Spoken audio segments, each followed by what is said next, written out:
¿Quién hace oink oink? Un cerdito en el corral. ¿Quién hace ese sonido? Lo puedes adivinar. Escucha bien y dinos quién lo va a imitar. Gira, salta y canta sin parar.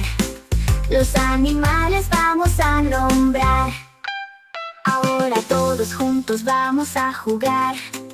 Haciendo los sonidos vamos a imitar. Cuac, ve, miau.